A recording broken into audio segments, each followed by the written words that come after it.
평상시에는 잘 자각하지 못해요. 그냥 그런가 보다. 그냥 일상적으로 기쁘고 슬프고 이렇게 지나가는 것 같지만 특정한 일, 어려운 일을 당하면 그러면 우리의 마음의 건강이 참 중요하구나라는 것을 알게 됩니다. 우리 영적인 것도 그와 같아요. 한겨레 21일이라는 잡지에 예전에 쓰였던 글을 보니까 세브란스 병원에서 오랫동안 호스피스 병동을 담당하셨던 간호대 학장 교수님께서 호스피스 병동에 있었던 여러 환자들을 이렇게 돌보면서 본인이 가지고 있었던 질문 한 가지와 대답을 하나 쓰셨어요. 이분이 계속 임상으로 사람들을 만나면서 그리고 그분들의 마지막을 이렇게 도우면서 보통 의사들이 하시는 여러 일들을 보면 마지막에는 할 수 있는 게 별로 없거든요. 이제 암 환자들이나 이런 한계들 넘어가신 분들에게 의학으로 해줄 수 있는 게 거의 없습니다. 그래서 마지막 한계를 넘을 수 있도록 도와주시는데 이때에는 우리가 치료를 목적으로 하는 것이 아니기 때문에 고통을 덜기 위해서 마약도 아편도 허락한다는 겁니다. 의사의 허락을 받고. 근데 그럴 때 되면 어떤 경우에는 정말 마지막에는 고통이 너무 심하면 거의 치사량을 넘어가는 마약을 쓰기도 한다는 거예요. 아프지 마시라고. 고통이 너무 심하니까 아프지 마시라고. 그렇게 되는 경우도 있다는 거예요. 근데 뭐가 특별한 거냐면 그러면 의학적으로 그렇게 주사를 맞고 나서 이분이 아무런 고통을 느끼지 못해야 정상인데 의학적으로는 이 정도 들어가면 정신이 없을 거야. 이 정도 거의 이건 어떻게 살아있는 게 희한할 정도야. 완전히 그렇게 마약을 넣는데도 불구하고 아파하신다는 거예요. 10명 중에서 8명에서 9명이 아파한다는 거예요. 그러니까 이 아픔의 정체는 도대체 뭐냐 그러면 몸이 아파서 진통제를 아주 강하게 쓰는데 그래도 아파하더라. 이 고통과 아픔의 정체는 뭐냐? 이분은 이런 것들을 이야기하면서 다 설명할 수는 없지만 이 영적인 고통이다 이렇게 설명을 하셨더라고요. 이게 영적인 고통이 아니냐? 몸과 마음의 한계를 넘어서서 우리가 두려움, 죽음, 한계상 앞에 있게 될 때 만나게 되는 여러 일들이 영적인 고통이 있더라고요. 근데 이런 것들을 우리가 평상시엔 잘 느끼지 못합니다. 그런데 우리가 죽음의 순간이나 도저히 우리가 무언가 할 수 없다라는 그런 두려움의 순간을 만나게 되면 우리가 우리 마음속 깊숙이 훅 다가오는 어려움들, 두려움들을 직면하게 돼요. 그리고 이게 뭔가 이 마음은 뭐지? 라고 생각하게 되는 것이죠. 에베소서 2장 2절 말씀에 이렇게 나와 있어요. 그때 여러분은 허물과 죄 가운데 이 세상의 풍조를 따라 살고 공중의 권세를 잡은 통치자 곧 지금 불순종의 자식들 가운데서 작용하는 영을 따라 살았다. 이렇게 이야기하면서 우리가 아무것도 안 믿고 아무것도 의지하지 않고 살아가는 것 같지만 우리의 마음속에 우리의 삶의 대부분이 우리가 알지도 못한 채 세상을 다스리는 그런 힘을 따라서 살아가고 있었다. 그걸 밝히 이야기하시면서 예수님을 믿기 전에는 그랬지만 예수님을 믿은 후에는 이렇게 말씀하고 있어요. 요한일서 3장 8절 말씀에 죄를 짓는 사람은 악마에게 속해 있습니다. 악마는 처음부터 죄를 짓는 자이기 때문입니다. 하나님의 아들이 나타나신 목적은 악마의 일을 멸하시려는 것입니다. 사단의 일을 멸하시려고 하는 것입니다. 그러니까 우리가 예수 그리스도를 믿고 나서 우리 가운데 생기는 여러 일들이 그전에는 깨닫지 못하고 알지 못했던 일들이 믿음을 갖고 나서 이것은 옳지 않아. 이것 때문에 내가 두렵네. 내가 죄라는 것 가운데 있었네. 그 죄라는 것이 우리가 무엇을 행했는지 행하지 않았는지를 넘어서서 우리가 어떤 마음으로 살아가고 있는지 그리고 이 마음이 실제로 이루어지게 되었다면 우리가 했던 말의 결과를 우리가 만약에 다 깨닫는다면 우리가 커다란 아픔과 큰 좌절 가운데 있게 될 텐데 전혀 모르다가 예수 그리스도를 만나고 나서 이런 죄의 영향력과 상황들을 보게 되는 것이죠. 그리고 그 주님께서 믿음으로 그것을 이루셨다라고 이야기해요. 근데 이런 일들이 한결같이 성경이 이야기하고 있는 것이 뭐냐면 인격적인 존재이기도 한 사탄, 악마와 함께 이런 일들을 대면하고 있다, 직면하고 있다라는 거예요. 우리가 이런 상황들을 잘 평소 때는 잘 알지 못해요. 이게 무슨 힘인지 어떤 일인지 잘 모르는 것이죠. 예전에 어떤 우리 전도사님 한 분께서 그 교회에 있었던 어려운 일을 이야기하셨는데 고3 아이들과 같이 수련회를 갔다가 아이가 갑자기 소위 말해서 빙의 현상을 경험하게 된 거예요. 귀신이 들리게 된 거예요. 그러니까 막 희한한 현상들을 막 일어나게 되는 거죠. 막 담을 뛰어넘는다든지 지붕을 뛰어다닌다든지 힘이 막 세진다든지. 그래서 안에 있는 뭐 집사님 권사님들 다 눌러도 어렵고 힘으로 통제가 안 되는 거예요. 그래서 집안에서도 이제 고3이니까 난리가 났죠. 시험을 봐야 되는데 이 여름에 이런 일이 생겼으니까 얼마나 놀랐겠습니까? 더군다나 아버지께서 신앙생활을 하지 않으셨대요. 그래서 아니 그럼 아버님께서 지금 난리 나지 않았겠나? 교회 다닌다는 아들이 그렇게 되니까. 근데 그게 아니라 아버지께서 열심히 신앙생활하기 시작하게 되셨다라는 거예요. 계기가 있었대요. 계기가. 아버지가 너무 답답하니까 일단 아들을 뭐 병원에 가든지 뭐 좋다면 다 해보려고 다 돌아다니다 보니까 어디 가면 어느 기도원에 가면 좋겠다 좋다고 이야기를 하니까 엄마는 힘으로 되지가 않고 아버지가 간신히 이렇게 잡아서 차를 태워서 가는데 물끄러미 아들이 이렇게 쳐다보더래요. 그러더니 쿡쿡 아버지를 찌르면서 전혀 낯선 목소리로 아버지한테 이야기하더라는 거죠. 너는 내 편인데 나를 왜 거기 데리고 가? 이렇게 얘기하더라는 거예요. 너무 전연덕스럽게. 너는 내 편인데 나를 왜 거기 데리고 가? 그래서 이분이 그 다음서부터 새벽 예배부터 열심히 나오기 시작하셨더라고. 너는 내 편인데 나를 왜 거기 데리고 가니? 그렇게 이야기했다는 거죠.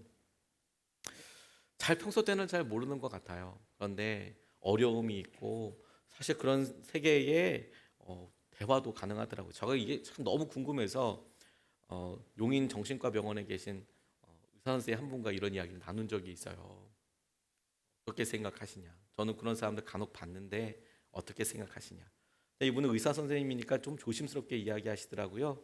의학이라는 것이 어쩔 수 없이 과학을 토대로 하기 때문에 과학이라는 것이 어떤 실험을 통해서 반복적으로 결과가 나오고 그걸 믿을 만하다는 신뢰의 어떤 통계나 데이터가 나와야 하는 것이니까 초과학에 대해서는 별로 언급할 수 있는 게 없다. 이게 기본적인 전제인데 그럼에도 불구하고 실제로 임상에서 만나는 보고들을 보면 몇몇 가지 좀 의학으로는 설명 안 되는 영역들이 있다더라. 예를 들어서 정신이 아프신 분들 같은 경우에는 계속 정리가 그렇게 안 되시는 거예요.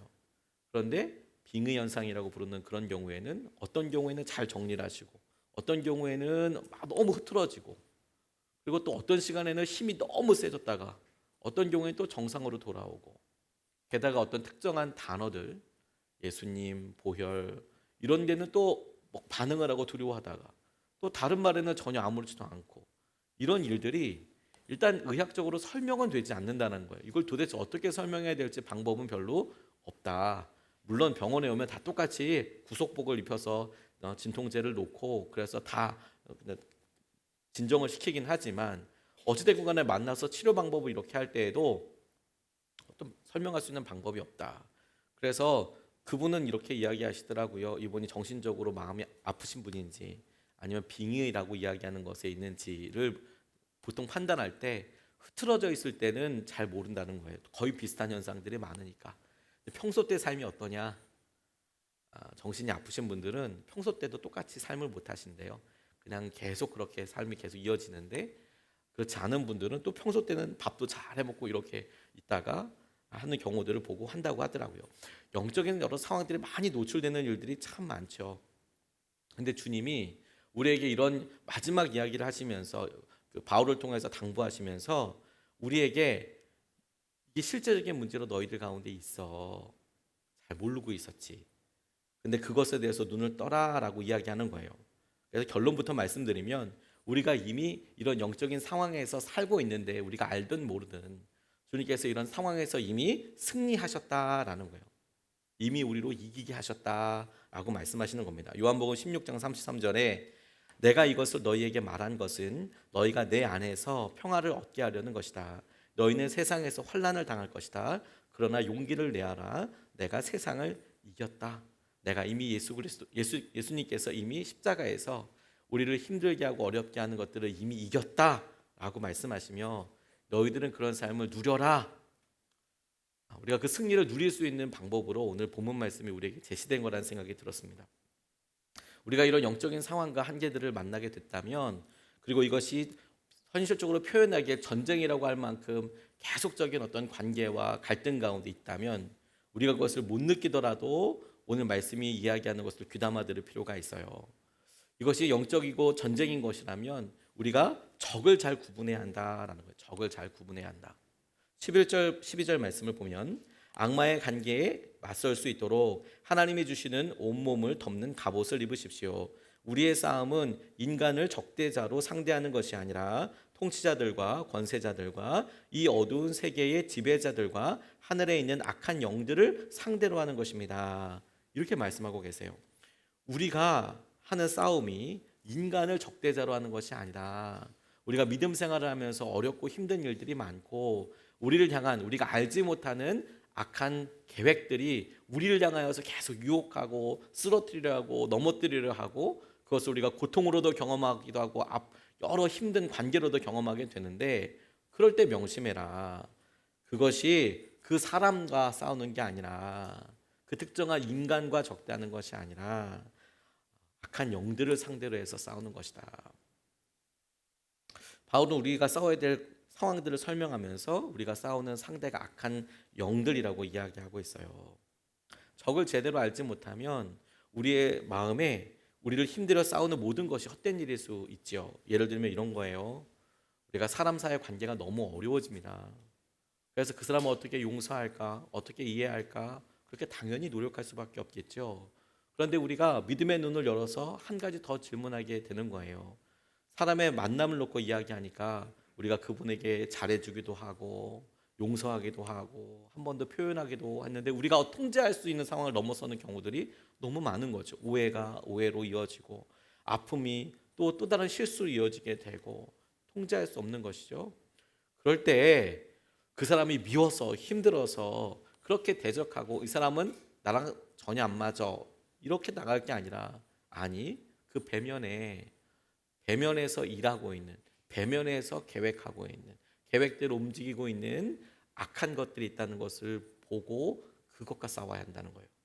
그러니까 말은 뭐냐면, 그 사람을 미워해야 될 것이 아니라 그렇게 이끌어가고 있는 영적인 악한 것이 있다는 것에 대해서 네가 눈을 열어야 한다라고 이야기하는 것이죠. 사람을 미워하는 것이 아니라, 힘들어하는 상황들에 대해서 싸울 것이 아니라, 그렇게 만들고 있는 악한 영을 네가 보고 대적해라 라고 이야기하는 겁니다. 케네스 벨 선교사님이라고 잊지 않았다라는 책에서 북한 여행 중에 억류되었던 그런 상황들을 본인이 이렇게 담대하게 이야기했던 책이 있습니다. 2년 하고 5일 동안을 북한에 억류되어 있었어요. 이분이 YM 선교사님이기도 했지만 북한에 여행사를 두고 여행객으로 사람들을 데리고 가서 북한의 여러 지역에 기도하던, 예배하던 그런 분이었습니다. 그런데 정말 실수로 외장하드를 들고 들어갔어요. 외장하드 갖고 들어갈 수 있는데, 문제는 그 외장하드에 북한을 위해서 기도했던 기도 자료들, 이런 일들이 다 그대로 들어 있었던 거죠. 그래서 그게 걸렸습니다. 평소 때는 그렇게 하지 않았는데 진짜 완전 실수였다라고 얘기해요. 그래서 걸려서 1915년 노동 교화형을 받았는데 실제로는 2년 5일 만에 나오게 됐어요. 근데 뭐 기약도 끝도 없이 2년이나 있을지도 몰랐고, 그리고 이 북한 사람들이 계속 너 15년 끝까지 있게 될 거라고, 너 나 은퇴할 때 나가게 될 거라고 계속 이런 식으로 위협했다는 거예요. 근데 그 중에 하루를 이분이 이렇게 쓰였습니다. 그날도 새벽 6시까지 꿈쩍 못하고 잤대요. 왜냐하면 그 전날 너무 힘들었기 때문에. 그 노동교화소에 자기 혼자만 있고 자기를 지키는 사람이 엄청 많은 거예요. 이 사람은 신분이 미국 사람이었거든요. 케네스 벨 선교사님은 미국 국적을 갖고 있었기 때문에 미국이랑 계속 협상을 하고 있는 중이었으니까 노동교화형을 시킨다라고 이야기하는데, 거기에 뭐 미국 사람들이 많이 잡혀오는 게 아니지 않습니까? 혼자 가서 노동을 하고 있었던 거예요. 근데 너무 힘들더래요. 평소 때 농사를 짓던 분들도 이게 뭐 억지로 몇 시부터 몇 시까지 노동해라라고 하면 힘들 텐데, 평소 때 농사를 지어본 게 아니거든요. 그리고 뭐 제대로 된 어떤 뭐 공구나 농기구가 있는 게 아니고, 땅 파, 여기서부터 여기까지 땅 파, 그리고 씨앗 심어, 여기서 여기까지 비료 뿌려, 여기서까지 덮어, 뭐 이런 식의 일이니까 너무 힘들더래요. 너무 힘들더래요. 손에 또 익지도 않으니까 안 쓰던 근육 쓰니까 뭐 끝나고 나면 그냥 팍 퍼져버리게 되는 거죠. 그런데 아침 식사를 아주 적게 먹고 조금밖에 안 주니까 그래도 미국 사람이라고 성경책 읽을 시간도 주고 잠깐의 자유 시간 있으니까 찬양하고 기도하고 밖으로 나갔는데 바깥에 나가면 전부 다 고갈되는 거예요. 너무 힘들다는 거예요. 그리고 사람들이 계속 말면서 장난으로도 너 잊혀졌어. 왜 니네 정부는 아무 일도 안 하냐? 계속 얘기하는 게 막 비수처럼 마음속에 다가오고 이 반복적인 일이 도대체 언제 끝날까 힘들기도 하고 그래서 이분이 되뇌이셨대요. 그리고 오늘 본문 말씀을 되뇌었답니다. 내가 살아남으려면 계속해서 하나님께서 말씀하신 말씀을 붙잡고 있어야지.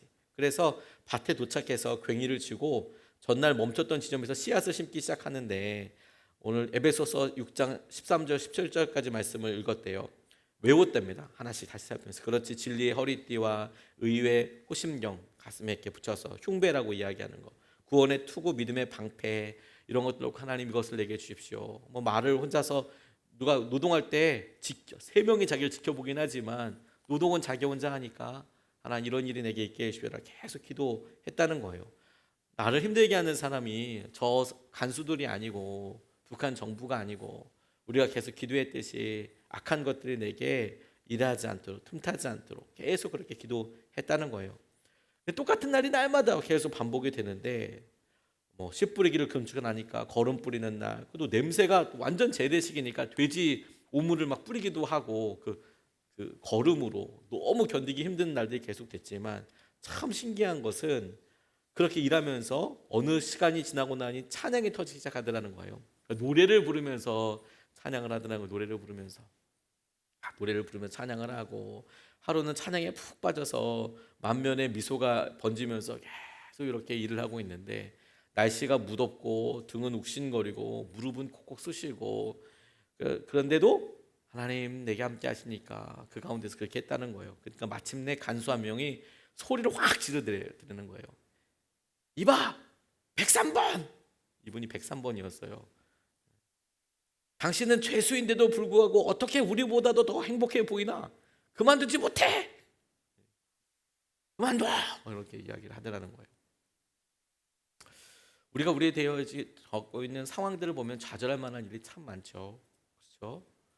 그래서 우리가 미움당한다고 생각을 하고 온통 사람들이 나에게 적개심만을 갖고 있다고 생각할 수도 있어요. 그런데 성경이 우리에게 비밀하게 보여주시는 눈은 뭐냐면 사람이 아니라 우리를 힘들게 하는 문제가 아니라 그 뒤에 배면에 보이고 있는 영적인 세계가 있어. 마치 욥이 고난과 어려움을 당하고 있을 때에 하나님과 사단이 이런 모든 일에 대해서 알고 이런 모든 일에서 욥을 구원하게도 하고 고통을 주려고도 하는 그런 상황이 있는 것처럼 우리가 보이지 않는 세상이 있어요. 그러니까 만약에 우리가 힘들고 어렵다라고 이야기하면 내가 왜 이렇게 연약한가? 내가 왜 이렇게 힘든 건가? 이렇게 질문할 것이 아니라 나를 힘들게 하는 너는 누구냐?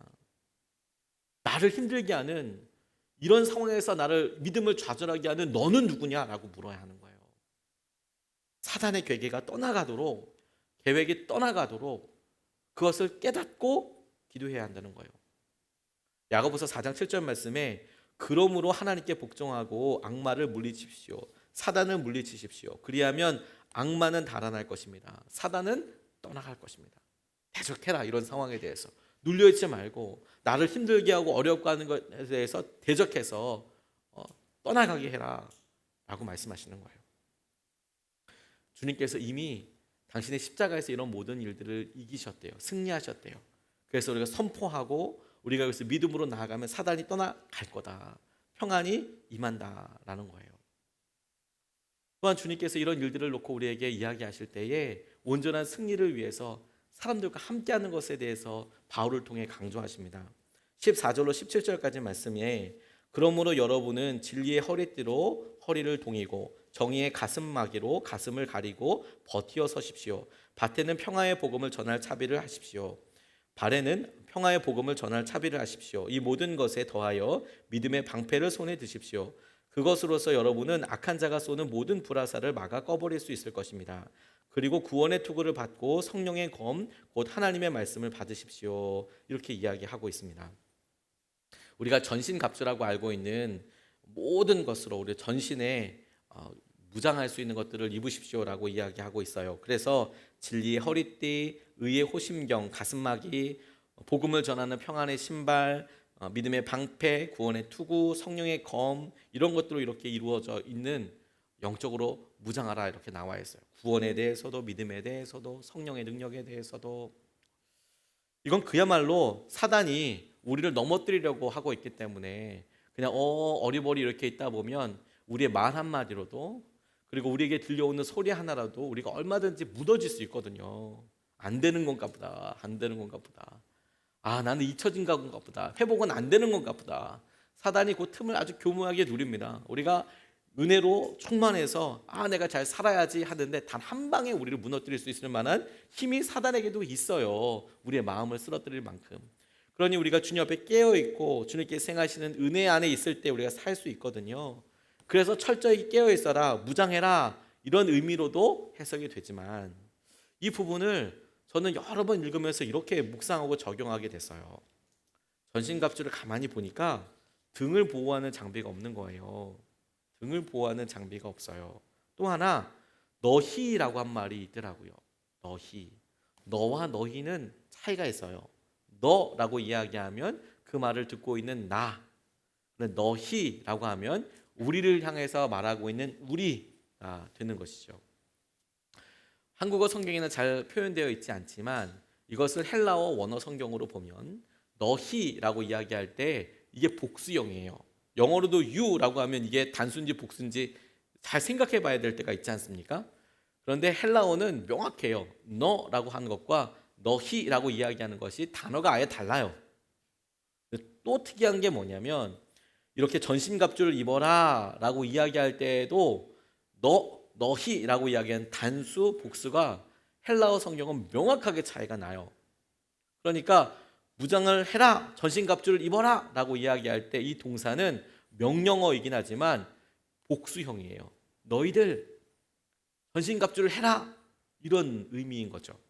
그러니까 이거는 우리가 만약에 이곳에서 전신갑주를 입어라 라고 이렇게 이야기했을 때 두 가지가 다 해석이 가능하겠죠. 하나, 우리 모두가 각각 그래 전신갑주를 입어야 하는 거구나, 이렇게도 해석이 얼마든지 가능하고, 두 번째, 우리가 이렇게 같이 있으니까 전신갑주를 너희들 입어라 라고 이야기하면 우리가 한 몸이고 우리가 하나라고 생각한다면 우리 모두가 다 한 몸으로서 서로가 나는 구원의 투구로, 나는 믿음의 방패로, 나는 성령의 검으로, 나는 말씀의 어떤 것으로, 평안에 매는 신으로 우리 각각 이 몸을 위해서 하나 되어서 우리가 함께 하여서 하나님께서 하시는 승리를 경험하게 하실 수 있구나, 그렇게 해라라는 명령이구나, 이렇게도 해석이 되더라고요.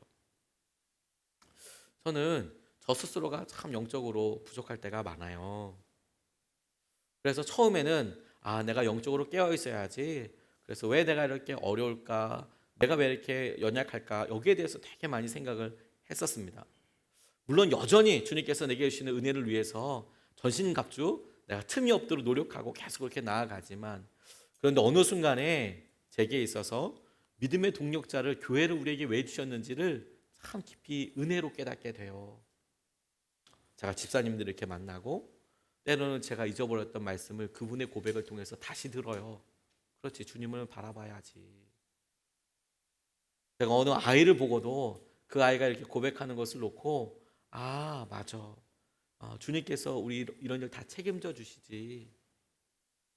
그래서 어느 순간에 내게 생긴 빈틈이, 저는 저 혼자서 다 이걸 해고 나 혼자서 어떻게든 싸워서 이기고 아이고지야 나가야 되는 것이라고 이렇게 생각했다가 어느 순간에 그렇지 않구나, 우리가 한 몸이고 같이 교회로서 이렇게 나아가게 될 때 우리가 서로 믿음의 사람들이 같이 해서 우리에게 사단의 계계와 관계와 믿음의 그냥 의심의 불화살들이 나가올 때 서로가 서로를 같이 믿음으로 독려하고 함께해서 얼마든지 살아남을 수 있는 거구나, 얼마든지 함께 할 수 있는 거구나, 그 두 가지가 제게 너무 커다란 도전이라는 것을 알았어요.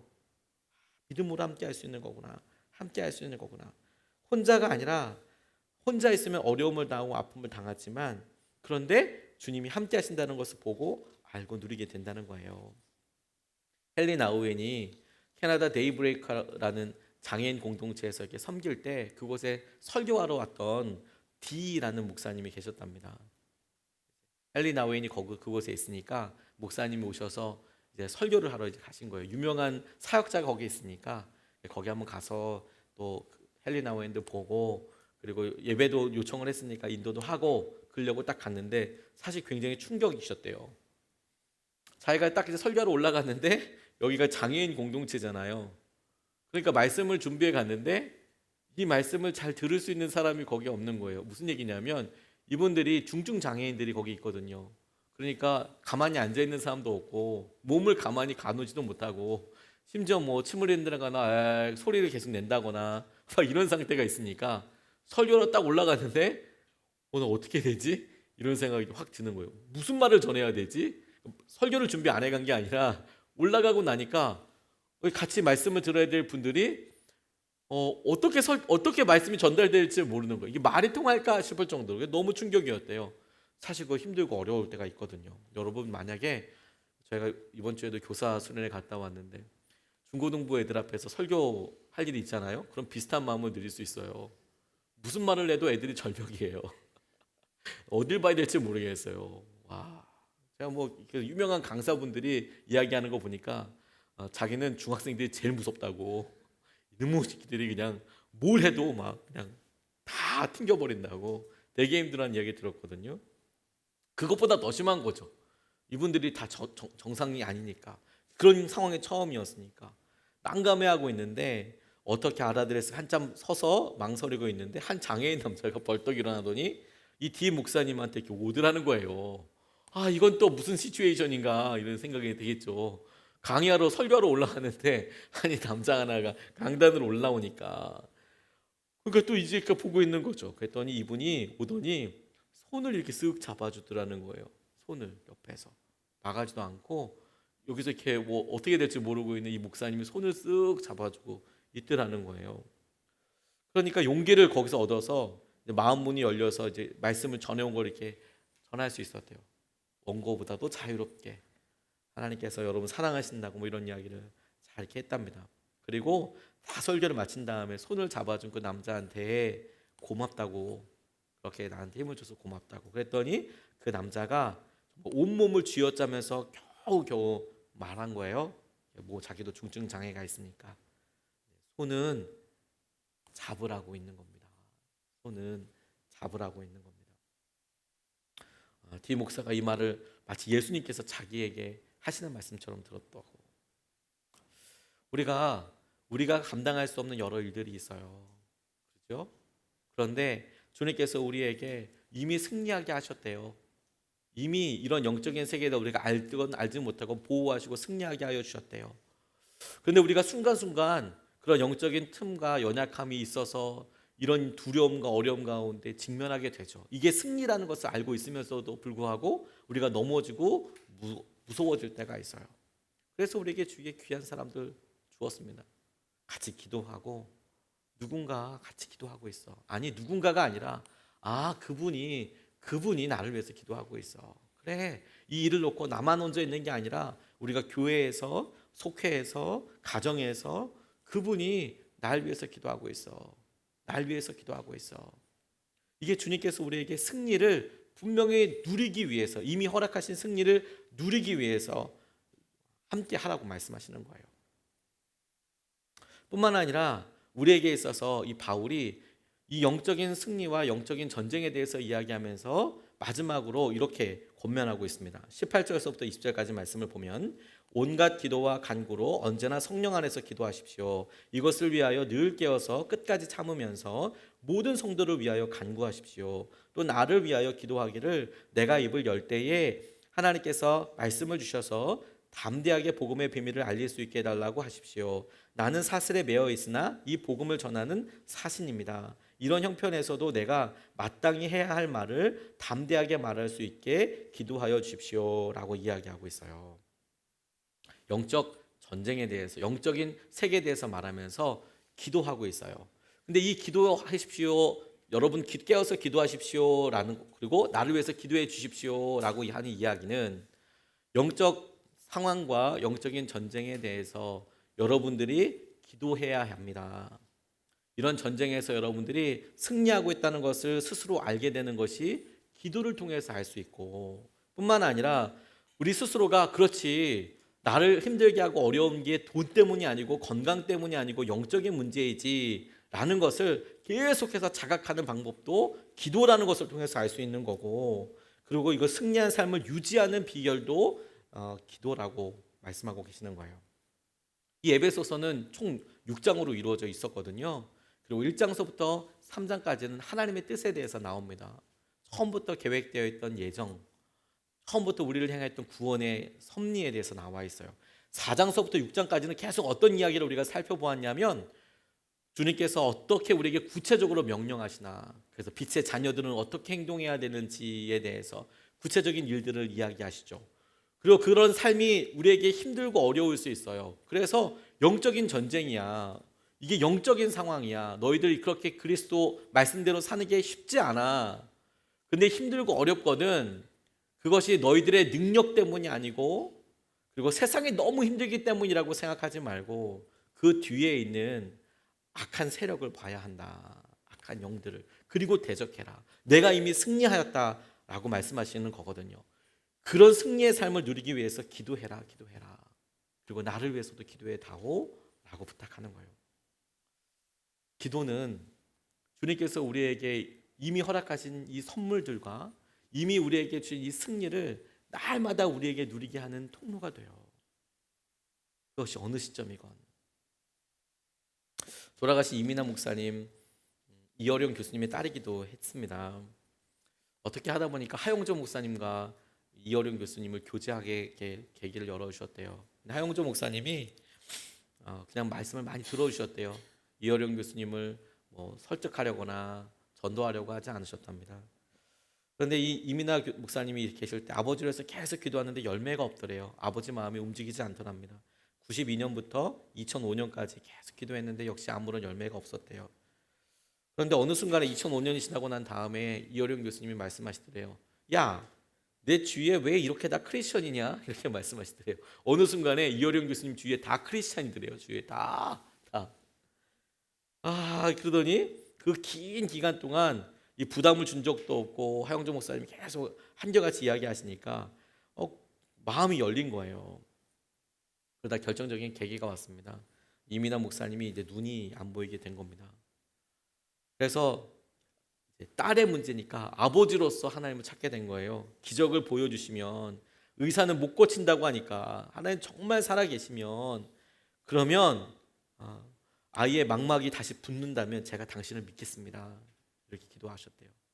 아이의 망막이 붓는다. 이때 아이는 이민아 목사님이죠. 우리 아이의 망막이 붓는다면 제가 당신을 믿겠습니다. 그러면서 이분이 이렇게 얘기하셨어요. 이 찬란한 빛과 아름다운 풍경, 생명이 넘치는 세상, 모든 것을 당신께서 만들지 않으셨습니까? 그런데 왜 당신의 딸 미나에게서 그 빛을 거두려 하십니까? 만약 미나가 어제 본 것을 내일도 볼 수 있고 오늘 본 내 얼굴을 내일 또 볼 수만 있게 해주신다면 저의 남은 생을 주님께 바치겠습니다. 그랬더니 나중에 이민아 목사님 생일날에 이어령 교수님이 일본에서 그 딸의 생일날에 세례를 받게 되신 거죠. 기도해요. 그리고 여러 것들이 다 막혀 있는 것 같습니다. 그런데 주님께서 그 끝을 향해서 이렇게 나아가게 하시는 거예요. 그래서 우리는 열매를 볼 때까지, 그래, 열매를 봐야 확실히 우리가 기도한 대로 이루어졌으니까 승리한 거야 라고 생각하잖아요. 근데 말씀은 그렇게 이야기하지 않아요. 이미 영적으로 우리가 영적인 세계에 대해서 우리가 알고 있고 예수님께서 그 일을 이루셨다면 우리가 기도하는 그 순간이 주님께서 우리에게 계속 일하고 계신 순간이고, 우리가 기도하게 되었다면 그게 이미 승리인 거예요.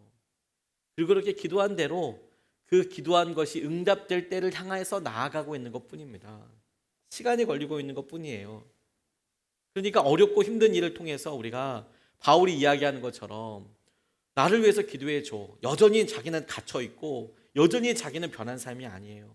여전히 에베소에 있는 사람들은 어렵고 힘들 수 있어요. 그런데 기도해라. 깨어있도록 기도해라. 하나님께서 이렇게 놀라운 경륜을 너희를 구원해 주셨고 뿐만 너희들을 붙잡고 계셔. 악한 세상에 대해서 너희들 살아있을 하나님을 의지하고 살아라. 기도해라. 그러면 뒤에 어떻게 되는 것이 아니라 그렇다면 너에게 선물로 준 이 놀라운 승리를 경험하게 될 것이다. 이렇게 말씀하고 계시는 거예요. 2019년도를 돌아보면서 어떤 열매들을 우리가 남겼다라고 여러분 스스로가 질문하고 평가하십니까? 제가 에베소서 선물이라는 제목을 보면서 가정이, 교회가, 우리의 건강이, 어떤 때는 여러 가지 일들을 우리에게 하나님께서 주셨다. 그래서 2019년도를 마주하면서 내가 얼마나 변했지? 내가 무엇으로 나를 평가할 수 있지? 그런데 2020년도를 맞이하면서 재정적인 형편이든 건강이든 바뀌고 분주한 여러 일들을 이렇게 보면서 뭐가 어떻게 바뀌었나, 바뀐 것을 통해서 보고 내가 평가할 것이 아니라 그런 여러 일들로 인하여서 내가 기도하게 되었다면, 그런 여러 일들로 통하여서 내가 주님을 더 찾게 됐다면, 그러면 주님께서 이미 우리 가운데 승리를 이루어가고 계시는 거예요. 우리를 영적인 고통과 어려움에서 가만두지 않으시고 주님께서 하신 약속대로 우리를 이끌어 가시고 우리에게 놀라운 주의 은혜와 마음을 더하여 부어주시는 분이신 것을 우리가 믿고 나아가면 좋겠습니다. 오늘 세 가지 말씀을 같이 나눴어요. 17번째 우리 승리라는 것을 나누면서 바울이 에베소서를 통해서 너희들 참 큰 사랑과 놀라운 선물을 하나님께로부터 거저받은 것들이 너희들에게 있다. 그래서 선물이라고 지어봤거든요. 하나님께서 우리에게 그냥 거저 주신 것, 하나님께서 우리에게 필요할 것이라고 생각하시고 주신 것, 선물이었거든요. 근데 마지막 영적인 여러 세계들 말하면서 우리에게 이미 승리했다라고 말씀하세요. 너희들 그걸 누려라. 할 수 있다. 할 수 있다. 우리가 이미 임한 이 승리를 놓고 우리가 그렇지, 나를 힘들게 하고 어렵게 하는 것이 돈이 아니고 물질이 아니고 나를 힘들게 하는 그 악한 것에 대해서 우리가 반응하게 해주십시오. 넘어가지 않게 해주십시오. 이런 관계들에 내가 쓰러지지 않게 해주십시오. 나를 힘들게 하는 사단을 내가 능히 대적하게 해주십시오. 하나님, 내게 2019년 보내주시면서 가족 주시고 사람도 주셔서 너무너무 감사한데, 하나님, 내가 승리를 위해서 내가 영적으로 무장하게 해주십시오. 또한 이 일을 위해서 내가 함께 사람들과 따뜻한 마음으로 나아가게 해주십시오.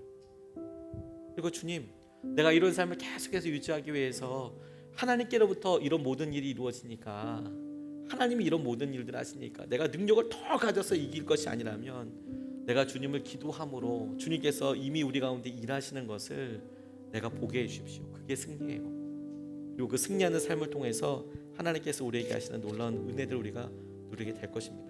오늘 우리가 좀 말씀 붙잡고, 아버지 하나님, 우리의 삶에 이런 은혜들이 있기를 원합니다. 우리가 찬양을 같이 좀 하길 원합니다. 그래서 우리의 세상과 이런 유혹 시험이 우리에게 있을 때 오히려 우리가 기도하게 되었다면 주님을 찬양하고, 우리가 기도하게 되었다면 주님께서 하실 승리를 우리가 찬양하고 같이 주님 앞에 고백하겠습니다.